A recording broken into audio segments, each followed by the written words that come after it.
Hello, everyone, and again, this is NLP Radio on Air. Today, in our studio, as usual, we are having me, Radio NLP presenter Olga Sarkisova. I am a linguist and a philologist, and our usual guest, Alexander Gerasimov, an NLP trainer, of course, as NLP practitioner, NLP master, geography of training sessions and seminars led by Alexander is over 22 countries and 70 cities. Hello, Alexander. Hello, Olga. Today we will continue discussing metaprograms. We have already discussed a couple of them, reflexive and active, and types of motivation. From what I remember, as far as I remember, metaprograms is kind of patterns, types of human thinking and our behavior. Today I suggest discussing procedures, opportunities type of people. Procedures and opportunities. I think, Alexander, it's going to be very useful in sales, because when we want to sell something to another, we definitely need to understand the way of his world perception. So let us begin. What is this metaprogram? These metaprograms are about our procedurality or the ability to think. Some people indeed are accustomed to take their world as a procedure, a schedule including number 1, number 2, number 3, and so on. At first, then, after, that, and at the end. Such people are fond of lists. Such people need an action plan, checklists. For example, you are such a person, you need to perform a procedure to do something.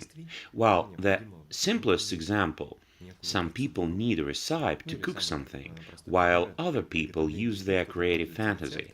And another category of people, for better understanding, we take the most opposing points, and on the opposite side, there are people of opportunities, who, on the contrary, don't bear any lists.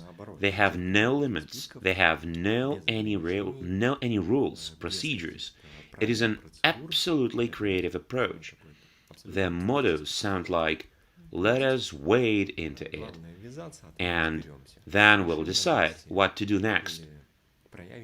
We will play it by ear, or we can be flexible."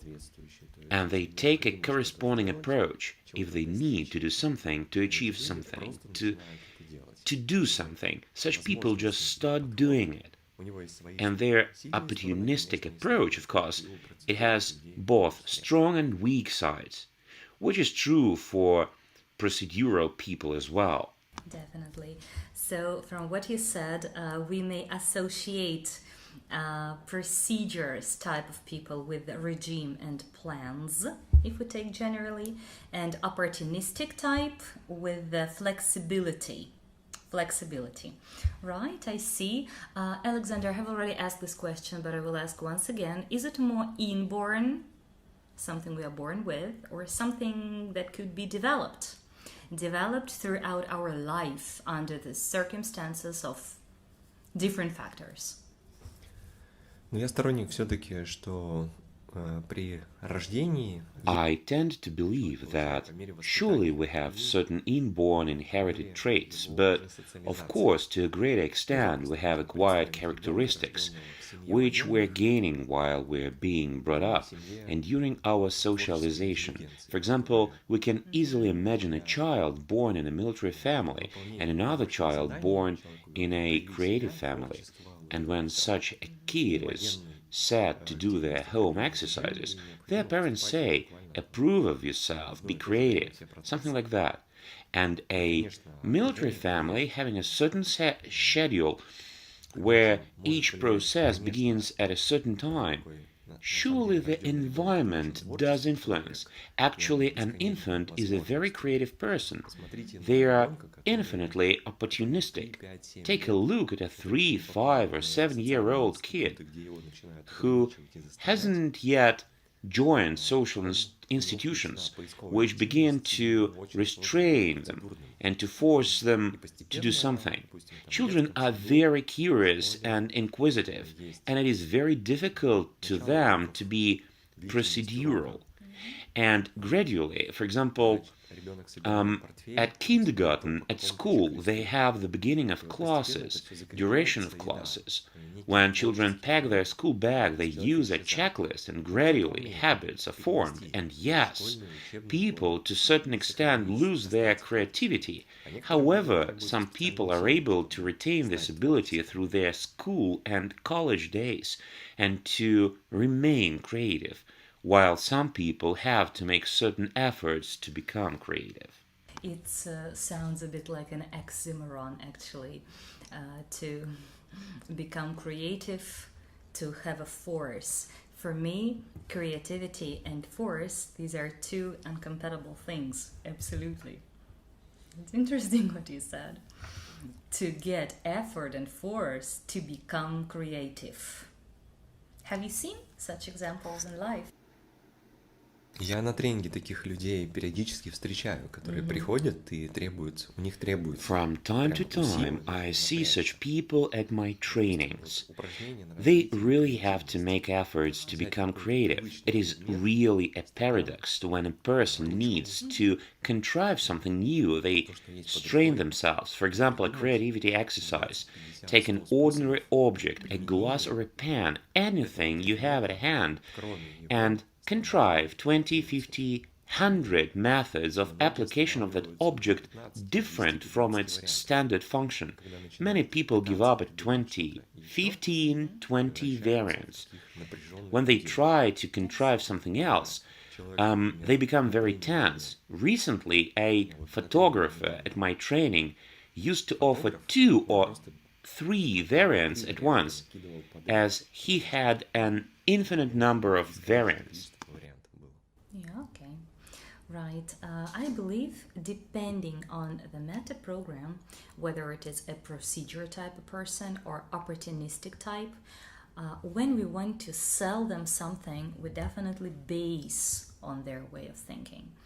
So I think this podcast is going to be extremely and especially interesting for those who sell something to clients.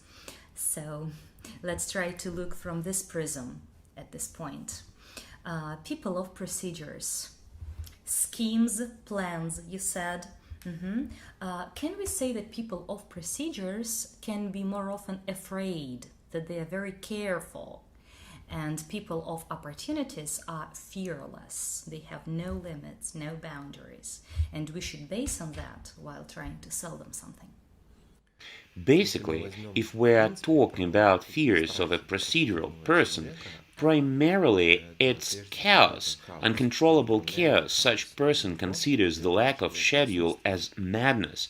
Just imagine for a second that trains, metro trains, for example, stores, store opening hours are absolutely random and depend on, for example, just the mood of a train driver. For example, at St. Petersburg-Moscow train can depart at any time when the train driver wants. Or a store. It opens and closes when a salesperson or the owner of a store wants. You come, but the store is closed. But why? For example, siesta de la mañana. Or, I just don't want. The salesperson says, I'm tired. And an opposite situation. For an opportunistic person, the biggest fear is a totalitarian state, which takes over control, total control of nearly everything. It means everything is as scheduled according to a timetable. Everything is available only against ration cards. Everything is listed, and there are no any possible opportunities. In principle. Of course, these are the most opposite points, and each type feels discomfort being on the opposite end. Therefore, we can say that a person on average is to a great extent either procedural with creative elements or creative, because such person has procedurality. Of course, it depends on the context. It's very logical. I think that it's also useful not only for sellers, but as well for HRs, for leaders of departments, sub-departments. So if they know that about existence of actual metaprograms, they can place their employees according to their metaprograms to the right positions, right? For instance, what could be the best choice of position at work for opportunistic people, loving experiments, loving everything new? What could be the best positions for them? Sales managers? Orators? I think those are people directly dealing with design, creativity, experiments, marketing, in some cases. However, we understand that if we take the most creative designer, anyway, they should be aware about the deadline. Or, for example, a writer. Anyway, they are given certain deadlines. A web designer. They know when a website they're developing should be ready. So we can say that there are opportunities within a certain procedure, or vice versa.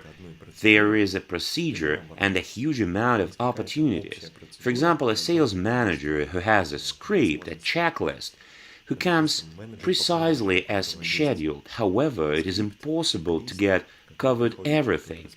Even if you have a script with respect to multifarious variants of customers' response, anyway, every 10th customer can say something extraordinary, or their case will be so much unique that the sales manager will not be able to find a typical solution. Therefore, we can consider an idea, get used to it, and even feel sorrow for that many opportunities sooner or later become procedures. It doesn't matter how creative a person is, they will anyway repeat themselves, and this reoccurrence will eventually become a checklist for such a person. In case he is a professional and expert of what he does, or in any case, sooner or later, it's gonna be so. Ну, в каком-то общем смысле это, скорее всего, Well, везде. in a general sense, it rather means everywhere. I can give you an example. A young woman I am acquainted with went to the US to study at the New York Academy of Arts. Я спрашивал, как She lived there for less than 1 year. Then she got back to Russia. I asked her how she was doing, how it was going there. например, картин, She said that everything was not the way she had expected to be. например, We thought we would be creating, but we were forced to. For example, 50 paintings, some forest or a field. We were told to draw a field 50 times, a field, возможности. to draw a tree or trees 50 times, to draw the sun 50 times. Конечно, есть At some point, I stopped seeing opportunities in pictures. I realized that any creative process is a certain procedure, which surely includes an opportunity of expressing your personality. However, this is a nuance. I see. Right, I can say the same on my example too. When I studied at a linguistic university, we studied 6 years actually, not 5. Linguists study 6 years. And as well, we were expecting interesting literature. We were expecting compositions, essay, and so on. But in fact, we had a plan, an exact plan, like every semester, every trimester, to read like hundreds and hundreds of books, to make reports, which we actually hate doing, to write the defined number of essays or compositions, the same everywhere. It's very right. But this is what makes it professional, doesn't it? This is exactly what makes it professional. I think that the next step for a professional, for example, if we take, for example, Salvador Dali, who used to combine styles until he developed his own unrepeatable, unique style, it was his creative invention. What is creativity? It is inventing something that didn't exist earlier. What makes a certain practical sense? Yeah, okay. As for Salvador Dali, I see. I believe he was an opportunistic type of person, of course. Okay, and somebody sold his paintings.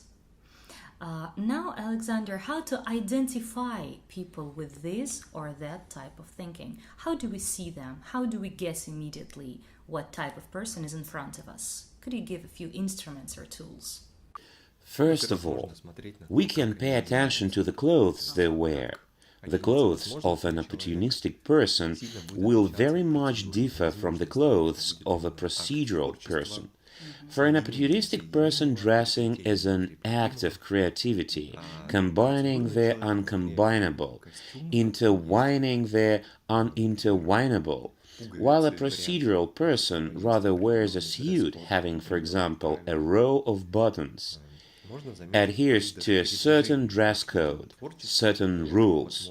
We can distinguish between them, opportunistic and procedural people, even judging by how they move. For example, an opportunistic person is characterized by a swaying motion, head rotation, tilts, an unpredictable trajectory or easily predictable trajectory. And a procedural person who are moving strictly towards their destination, having an action plan comprising number 1, number 2, and number 3 items. The speech of an opportunistic person is characterized by phrases such as, "What if?" "By the way." But on the other hand, probably, "Why not?" A procedural person will surely be using words such as first, second, third, in the beginning, then, after that. And even if they communicate with each other, they meet each other and want to talk, each will go their own way. As soon as a procedural person announces a procedure, an opportunistic person will immediately contrive several variants of how such procedure could be disturbed. What if we fall short?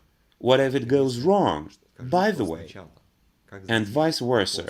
A procedural person will be asking an opportunistic opponent, "You tell me what goes first, what goes then, and after that." And it could lead to a conflict between them. Yeah, exactly. One question. When you mentioned clothes, that how to identify a person with an opportunistic way of thinking and procedure way of thinking, you mentioned clothes. But I believe that it's only a criteria to look at in this case when the person values clothes, when this is important for him, when it's a value, how to dress. Maybe for someone it's not important how to dress, and then this criteria will not work. What would you say? In this case, I would suggest that you should pay attention to other components. I mean, some people want to deliver their creativity to the world. They pick clothes to display their creative way of thinking.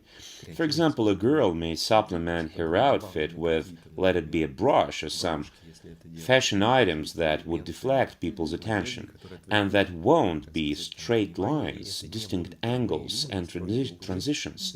To some people it is critical to demonstrate their procedurality and seriousness. They intentionally won't use such elements in their dress code. The same is true for the speech. The speech of an opportunistic person can both accelerate and slow down. Their pitch may get higher or lower, and they can stop speaking abruptly. And a procedural person who seems to be reading a parade guidelines, like blah, blah, blah, blah, blah, blah, blah, very monotonously. And very often people with opportunistic type of behavior, they have some kind of distraction in their speech. So their speech doesn't sound logical, doesn't sound structured somehow. They jump from one idea to another without even noticing that. I think it's very typical of opportunistic type of people. Maybe their thought, maybe their mind is faster than their speaking. We very often can observe this situation. Okay, so clothes, the way of speaking, maybe any other Any other signs for us to see? If it is possible, we could take a look at a person's workplace. A workplace as a room, space, and as a tool, a computer or a phone. You will notice that a procedural person has everything at place. You can see that such person creates a certain structure. Everything has its own place. A creative person's workplace is always characterized by a mess, chaos, which is above a structure. All things are somewhere. Things may be spread across the floor, and if you tidy it up, a few days later there will be creative craziness again. It will be only worse for him if someone decides to help him out and to clean everything over. It will only be doing harm for him, in fact. Now we are moving closer to, I think, a very significant factor in this topic. It's a factor of context. Definitely, I think if we approach this topic with the brain and not chaotically, we will see that it's contextual. It definitely is contextual. We understand it. Now let's dwell a little bit on that. Could in one context it be fully opportunistic and in the other one fully procedure, or it doesn't exist, it's always partially? I think we could find a medical context. For example, when you visit an outpatient clinic to check your health, to get treatment, or for any other purpose, you wouldn't like to visit an opportunistic doctor who is willing to do experiments on his or her patients. And when you need medical procedures, you visit a procedure room, but not an opportunistic room where a doctor says, well, we haven't performed an appendectomy this way yet, but let's do an experiment. Let us perform it, for example, through the back. There are areas related to our significant values, such as, for example, health, family, raising children, in which we wouldn't like to do experiments. And it is our choice and other context. When procedures don't work any longer, we can start using opportunities. It may be related to inventing something new. What would allow your company or your business to survive? When legislation eventually changes your business structure so much that you need to contrive something, or when there are no more customers. In this case, you need to invent something new.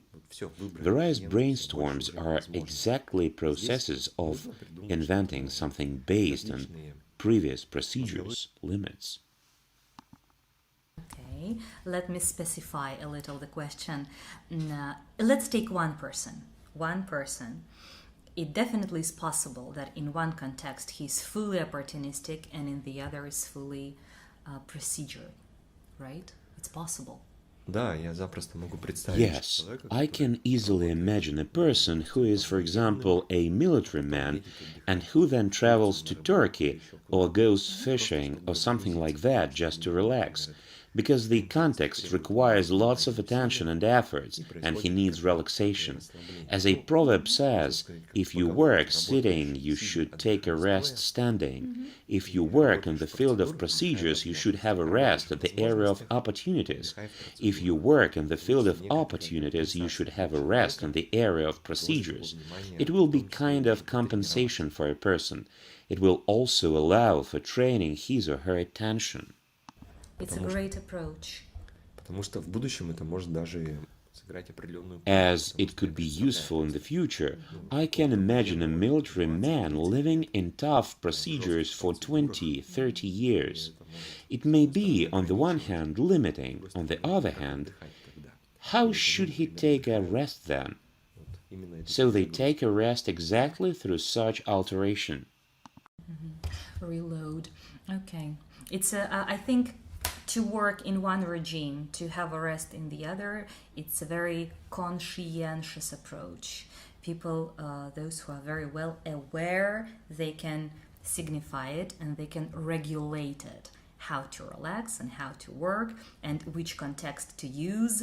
But our dear listeners, this is exactly what we are speaking about it for. Alexander is telling you this exactly for the purpose for you to identify it, and put the limits in a wise way.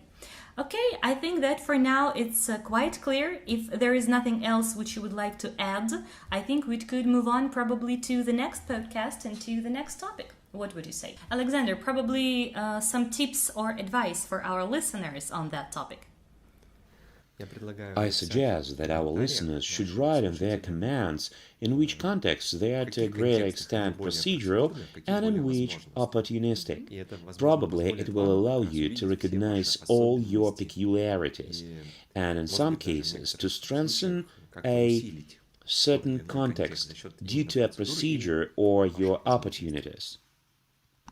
Have you ever analyzed that? Have you ever identified which context you're in and what type?